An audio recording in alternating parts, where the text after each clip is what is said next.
کیا کوئی واقعہ یادگار بنانا ہو نا تو پھر انتظام کرنا پڑتا ہے. سرکار نے دو انتظام تو بڑے روشن کیے. ایک تو دھوپ میں اعلان ہو رہا ہے اور دوسرا طویل خطبہ ہے. لمبی جو گفتگو ہو طویل خطبہ ہو وہ یاد رہے گا. دو جملوں والی بات بچہ نہیں یاد کر پائے گا. وہ بھائی وہ ہم پھنس گئے تھے جا کر بوستان زہرا میں مولانا شہنشاہ حسین نقوی بیٹھے تو اترنے کا دل ہی نہیں کر رہا تھا.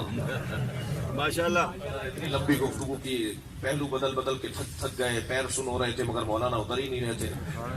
بتائیں نقوی صاحب کو بتائیں کہ بھائی ان کو ٹائم بتایا کرو کہ 1 گھنٹے کی گفتگو ہونی چاہیے. بیٹھنے کے بعد بھول ہی جاتے ہیں. یہ جو لمبی گفتگو ہوتی ہے نا یہ طویل خطبہ ہوتا ہے یہ یاد رہتا ہے. ماشاءاللہ ماشاءاللہ بھائی کوئی بات یاد نہ رہے خطبہ تو یاد رہتا ہے.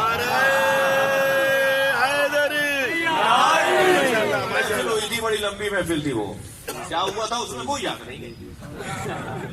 وہ بڑا لمبا خطاب کیا تھا انہوں نے بھائی کیا بولا تھا اس میں کوئی یاد نہیں ہے. تو یہ لمبا خطبہ یاد رہتا ہے. سرکار نے دھوپ میں لوگوں کو کھڑا کیا.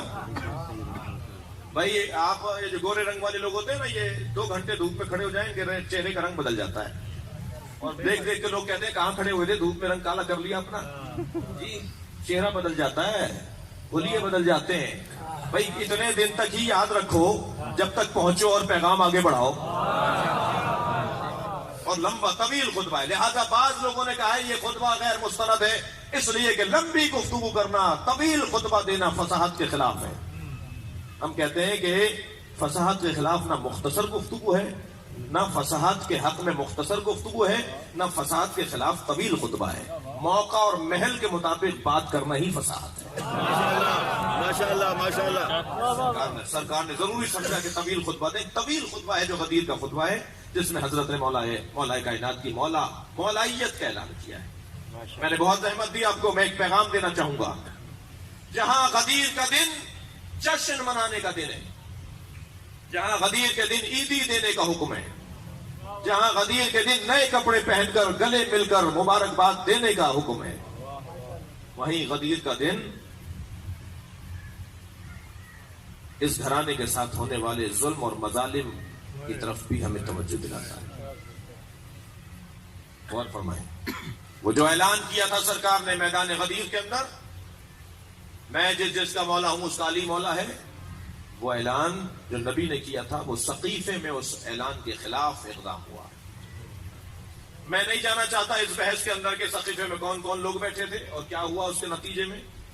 میں صرف اتنا کہنا چاہتا ہوں کہ ولایت مولا کائنات کے خلاف اور مقابل میں اگر کوئی چیز آئی ہے تو وہ کوئی شخص نہیں آیا ہے وہ ایک مائنڈ سیٹ آیا ہے. وہ ایک طرز فکر آیا ہے. وہ ایک ذہنیت ہے جو مولا کائنات کی ولایت کے مقابل آئی ہے. وہ ایک انداز زندگی ہے جو مولا کائنات کی ولایت کے مقابل آیا ہے. اور وہ انداز زندگی کیا ہے؟ وہ انداز زندگی حب دنیا ہے. علی کی دشمنی علی کی مخالفت علی کے خلاف قدم اٹھنا اس کے پیچھے اگر کوئی محرک ہے تو وہ دنیا ہے. کرسی ہے شہرت ہے پیسہ ہے دولت ہے حکومت ہے. خطرناک ترین چیزیں. محترم سننے والوں کو پیغام دینا چاہوں گا کہ 2 چیزیں ہیں جو کربلا میں حسین کو قتل کرتی ہیں. وہ جس نے خونی نے سر نیزے پر اٹھایا تھا وہ شمر جس نے خنجر چلایا تھا وہ ایک طرز فکر کی وجہ سے تھا. وہ طرز فکر جب تک باقی رہے گی دوبارہ خونی آتا رہے گا دوبارہ شمر نما لوگ آتے رہیں گے. حسینی آئیں گے تو یزیدی بھی آتے رہیں گے. وہ طرز فکر حب دنیا دنیا کی لالچ اور چاہیے اور چاہیے اور چاہیے اور اس اور چاہیے کہ کوشش اور تقدو کے اندر نہ حرام کو دیکھا جائے نہ حلال کو دیکھا جائے. نہ یہ فکر کی جائے کہ میں کسی پہ زیادتی کر رہا ہوں یا نہ یہ فکر ہو کہ میں کسی پہ ظلم کر رہا ہوں. حب دنیا خطرناک ترین چیز ہے. کربلا میں حسین مارنے والے لوگ کوفے سے بھی آئے تھے شام سے بھی آئے تھے. جی شام والے بغض علی کے بیمار تھے اور کوفے والے حب دنیا کے بیمار تھے. یہ 2 بیماریاں حسین قتل کرواتی ہیں. یہ 2 بیماریاں علی کا اعلان ولایت کاؤنٹر کروا دیتی ہیں. علی بن ابی طالب کا جو اعلان ولایت غدیر میں ہوا، اس کے خلاف باقاعدہ ایک اجلاس ہو جائے گا، اور اس اجلاس کے نتیجے میں فیصلہ بھی ہو جائے گا، اور علی خطبے دیتے رہ جائیں گے، اور سیدہ دروازوں پہ جا جا کے فریادیں کرتی رہ جائیں گے۔ بعد میں اسی وجہ سے کربلا برپا ہوگی، بعد میں اسی وجہ سے مولا رضا فرمائیں گے کہ اگر غدیر کو نہ بھلایا گیا ہوتا تو کربلا نہ ہوتی۔ کسی نے کہا مولا آپ کربلا کو اتنا یاد کیوں رکھنا چاہتے ہیں؟ فرمایا کربلا کو اس لیے یاد رکھنا چاہتے ہیں کہ غدیر بھلائی گئی تھی تو کربلا ہوئی تھی، کربلا کو بھلا دو گے تو کیا ہوگا؟ غدیر، عزیزان گرامی، آج اتنی مدت کے بعد میرا اور آپ کا جشن منانا یہ مطلوب ہے، حکم ہے، ہمیں منا رہے ہیں، منائیں گے، لیکن وہ ہدف، وہ اعلان جو سرکار نے فرمایا کیا وہ پورا ہوا؟ اللہ اکبر۔ انس ابن مالک چھوٹا نام نہیں ہے، ہمارے یہاں کسوٹی کیا ہے، پیمانہ کیا ہے؟ دیکھیں تشیع کا تعارف کروانا میری ذمہ داری ہے، چاہے میرا گلا کٹ جائے۔ میں نمک خوار مکتب اہل بیت ہوں نا، تو تشیع کا تعارف کروانا میرا کام ہے۔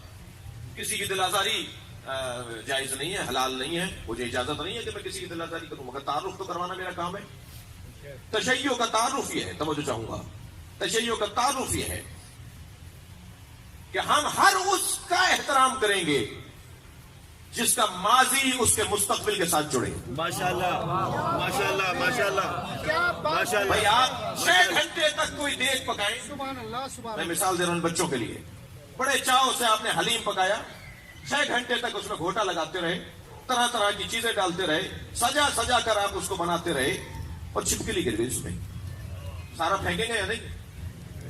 چوہا گر گیا اس میں، سارا پھینکیں گے یا نہیں؟ آپ اتنی سی چیز گری ہے اتنی بڑی دیگ میں، اتنی سی چیز کی وجہ سے سب کچھ پھینکیں گے یا نہیں؟ آپ نے 80 جنگوں میں جہاد کیا، آپ نے ہجرت کی، آپ نے اپنا گھر سارا اسلام کی خاطر قربان کر دیا، آپ نے فلاں میدان کے اندر اپنا بازو کٹوایا، آپ نے فلاں میدان میں اپنی آنکھ ضائع کروائی اور قربان کر دی، مگر بعد میں فاطمہ زہرا کو ناراض کر دیا، نبی کے گھرانے کو تکلیف پہنچا دی، جی حق بات بولنے کو تیار نہیں ہوئے، سیدہ پہ دروازہ گرتا رہا، خاموش رہے، مولا کائنات پوچھتے رہے انس ابن مالک بتاؤ جب غدیر میں نبی خطبہ دے رہے تھے تم کہاں کھڑے تھے؟ کہا میں برابر میں کھڑا تھا، میں نبی کے ممبر کے ساتھ کھڑا تھا، اس لیے کہ سرکار حضرت انس کو مولا رسول اللہ نے پالا ہے، ان کی گود کے پلے ہوئے ہیں، چھوٹے سے تھے جو ان کی ماں دے کر گئی تھی کہ یا رسول اللہ میں اس کو آپ کی خدمت کے لیے لائی ہوں، اور جب بڑے ہوئے تو نبی نے ان کو ان کی والدہ کی سہارے کے طور پر واپس کیا۔ یہ واحد صحابی ہیں جو گھر کی باتیں بھی انہوں نے نقل کی ہیں۔ حضرت انس ابن مالک سے کہا میرے مولا نبی، میرے مولا علی نے تم کہاں تھے غدیر میں؟ کہا میں ممبر کے ساتھ کھڑا تھا۔ کہا کیا فرمایا تھا؟ کہ مجھے یاد نہیں آ رہا، کیا گزری ہوگی علی پر، یاد نہیں آ رہا۔ حضرت ابو ہریرہ سے کہا ابو ہریرہ فضائل تو علی کے پڑھتے ہو، کھانا کھانے جاتے ہو حضرت معاویہ کے پاس،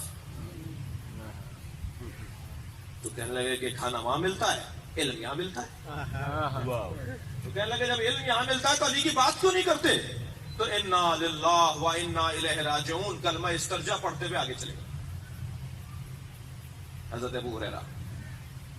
سوال یہ ہے کہ بہت مشکل ہے، دیکھیے دنیا سے لڑنا، مفادات کو چھوڑنا، اپنی دنیا کو ترک کرنا، یہ بہت مشکل بات ہے۔ آج 1400 سال کے بعد میں کوئی تبرہ کا نعرہ لگا دوں، کوئی لان تان کر دوں، یہ شاید میرے لیے آسان ہو۔ میں اگر اس دور میں ہوتا تو کیا کرتا؟ اس کو میں آج اپنے آپ کو تول سکتا ہوں، ناپ سکتا ہوں، میں کسی آئینے میں کھڑے ہو کر اپنے چہرے کو دیکھ سکتا ہوں کہ وہ لوگ جنہوں نے ایسا کیا کیوں کیا، کیا وہ چیزیں میرے اندر تو نہیں ہیں؟ ابھی تو ایک علی کو آنا ہے، ابھی تو ایک علی کا میں انتظار کر رہا ہوں، کہیں یہ مزاج میرے اندر نہ ہو کہ جس مزاج کی وجہ سے علی کنویں میں منہ دے کر اپنے دل کی باتیں کرتے ہیں، کوئی باتیں سننے کو تیار نہیں۔ فرماتے ہیں میری راز کی باتیں، میرا درد دل، میری جو تکلیف ہے کوئی مجھ سے سننے کو تیار نہیں۔ مجھے امت کی جہالت نے میری کمر توڑ دی، مولا علی کا جملہ ہے، یہ کم علمی، یہ جہالت، یہ معاملات کو نہ سمجھنا، فرما رہے ہیں اس نے میری کمر توڑ دی، بہت مشکل ہے۔ عزیزان گرامی، غدیر کا جشن اپنی جگہ، مگر غدیر کے خلاف ہونے والے اقدام کے اسباب کو بھی دیکھنا ہوگا۔ وہ ہے حب دنیا، حب جاہ، کرسی کی طلب، پیسہ، دنیا، لالچ، یہ مزاج ہے۔ کربلا میں بھی ایسے ہی ہوا، چادر لوٹنے والا مسائل نہیں پڑ رہا، مگر آپ اس کو دیکھیں کہ کیا ہے تاریخ۔ چادر لوٹنے والا رو رہا تھا، جناب زینب نے فرمایا تم میری چادر اتار رہے ہو اور رو بھی رہے ہو۔ کہ رو اس لیے رہا ہوں کہ آپ کی عظمت بہت بڑی ہے۔ کہ چادر پھر کیوں اتار رہے ہو؟ کہا مجھے پیسہ ملے گا، مجھے پیسے ملیں گے۔ رے کی حکومت کی خاطر عمر بن سعد نے مولا حسین کے قتل کے منصوبے کو لیا نا۔ پروجیکٹ ڈائریکٹر تھا کربلا کا، شمر کہہ رہا تھا کہ میں حسین کو ماروں گا، مجھے ملنی چاہیے تہران کی حکومت۔ رے جو آج تہران جسے آپ کہتے ہیں نا، اس وقت میں اسے رے کہتے تھے، جو آج تہران کا شہر ہے۔ کہا رے کی حکومت ملے گی جو حسین کو مارے گا، جو لشکر جمع کرے گا اور انتظامات پورے کرے گا حسین کو مارنے کے، اسے رے کی حکومت دوں گا۔ شمر لینا چاہ رہا تھا، عمر ابن سعد، دونوں میں تناؤ بھی تھا، شدید تناؤ تھا۔ وہ کہتا تھا میں کروں گا، وہ کہتا تھا میں کروں گا۔ دنیا، پیسہ۔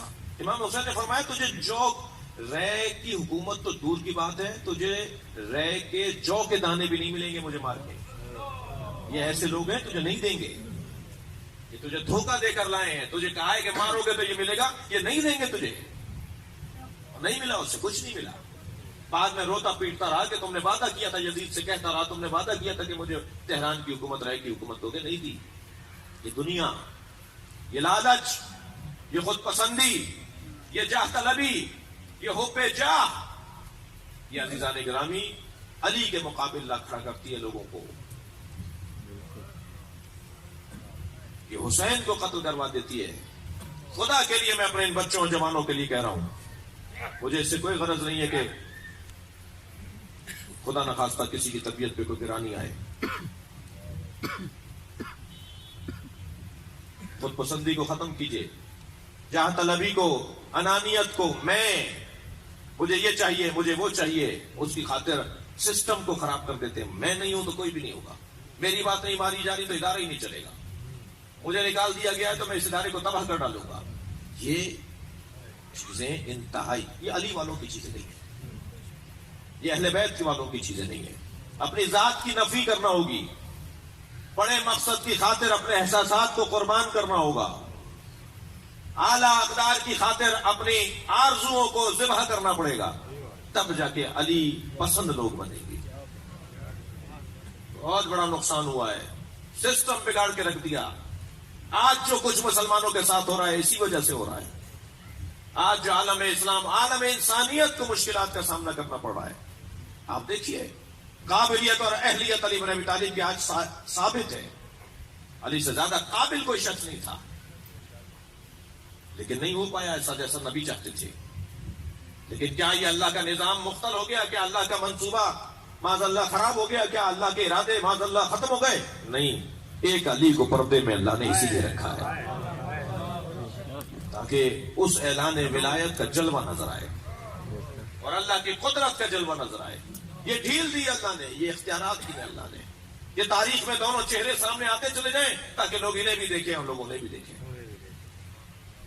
عزیزان گرامی، آج اگر نظام حکومت کوئی کامیاب چل سکتا ہے اور اگر کسی حکومت چلانے والے کو یہ ذہن میں ہے کہ ہمیں چیلنجز کا سامنا ہے، تو دو ہی شخصیات ہیں۔ کوفی عنان نے، سیکرٹری جنرل اقوام متحدہ نے اپنے دورے ذمہ داری کے اندر جو خطبہ دیا تھا، جو لندن کے جنگ اخبار میں چھپا، اس کی کٹنگز میرے پاس موجود ہیں، اس نے اعلان کیا تھا کہ مسلمانوں کے پاس دو شخصیات ہیں جنہوں نے انتہائی چیلنجز، انتہائی خطرناک مسائل کا سامنا کر کے کامیاب طرز حکومت کو مرتب کیا۔ ایک کو محمد کہتے ہیں، ایک کو علی کہتے ہیں۔ سبحان اللہ۔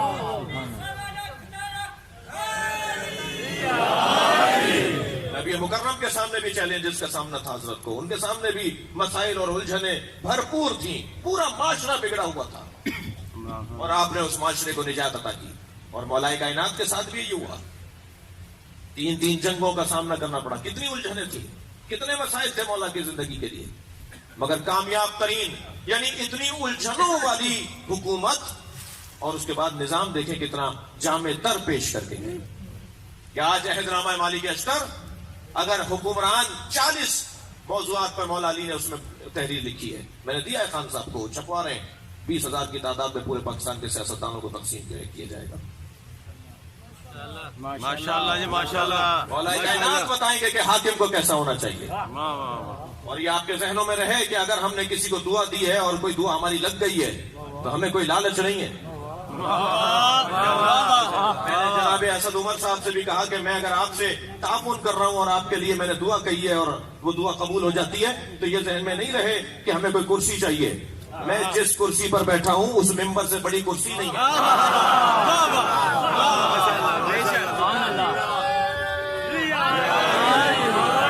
ہمیں کوئی کرسی نہیں چاہیے، ہمیں اس ملک کی اصلاح چاہیے.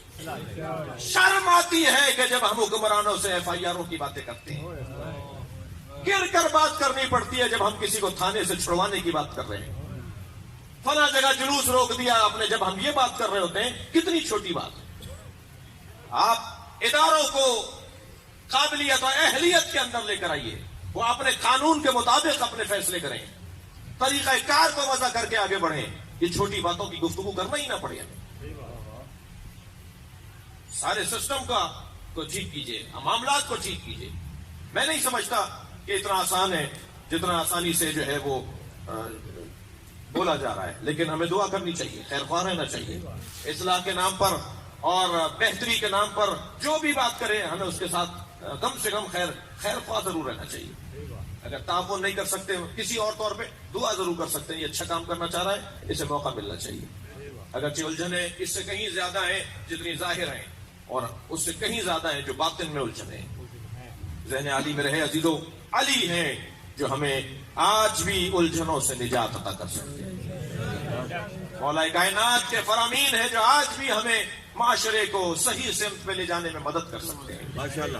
مولا یہ سارے آپ کے پرستار بیٹھے ہیں، یہ سب آپ سے کچھ لینا چاہتے ہیں، یہ سب آپ کے بھکاری اور آپ کے فقیر ہیں، یہ سب دامن پھیلائے بیٹھے ہیں، یہ سب خالی ہاتھ آئے ہیں، یہ سب حاجت مند ہیں، یہ سب ضرورت مند ہیں. مولا اپنے اس عطائے بے کراں سے، اپنے اس وجود باعظمت سے ان سب کو ان کا حصہ عطا کر دیں.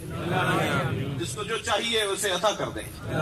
یہ سارے مانگنے کے لیے، یہ بہنیں، یہ بھائی، یہ مومنین، یہ مومنات، یہ بچے، یہ بزرگ، یہ سب اپنی اپنی جگہ کچھ نہ کچھ حاجت رکھتے ہیں. تو اللہ کا ولی ہے، تجھے اللہ نے ولایت عطا کی ہے، تجھے واسطہ فیض قرار دیتے ہیں اللہ اور اپنے درمیان.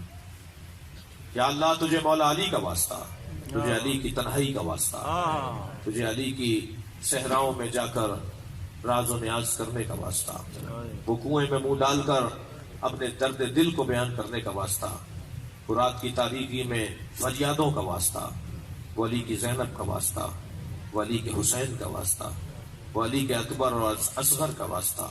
یہ جتنے بھی ہاتھ پھیلائے بیٹھے ہیں، جتنے بھی حاجت مند ہیں، ان سب کی حاجات کو پورا فرما.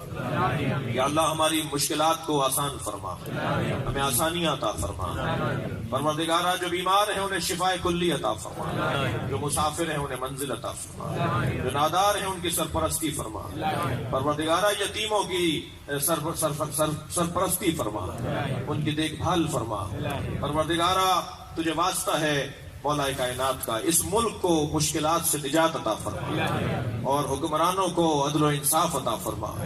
پروردگارہ قوم و ملت کو تیری بارگاہ میں دعا گو ہیں اطاعت و فرما برداری عطا فرما. علماء کرام کو تقوی و پرہیزگاری عطا فرما. امام زمانہ کے ظہور میں تعجیل فرما، تعجیل فرما، تعجیل فرما. اپنی دعاؤں کی قبولیت کے لیے مولا کو ہدیہ دینے کے لیے ہمارے پاس سب سے بڑا ہدیہ، سب سے اچھا ہدیہ درود ہے، صلوات ہے. میں آیت تلاوت کروں گا اپنی مکمل توانائیوں کے ساتھ. میں اس کو آزمودہ ہے، یہ حاجات کی برابری کے لیے یہ وظیفہ جو بھی آپ کو دے رہا ہوں یہ آزمودہ وظیفہ ہے. میں 14 مرتبہ ہم سب مل کر اپنی توانائیوں کے ساتھ درود ہدیہ کریں گے 14 معصومین کو، اور اپنی حاجتوں کو بھی ذہن میں رکھیں گے. انشاءاللہ اس محفل سے حاجات کو برآوردہ کر کے آپ لوٹیں گے، اپنے مسائل کو حل کر کے لوٹیں گے. ان اللہ و ملائکتہ یصلون علی النبی یا ایھا الذین آمنوا صلوا علیہ وسلموا تسلیما. صلی اللہ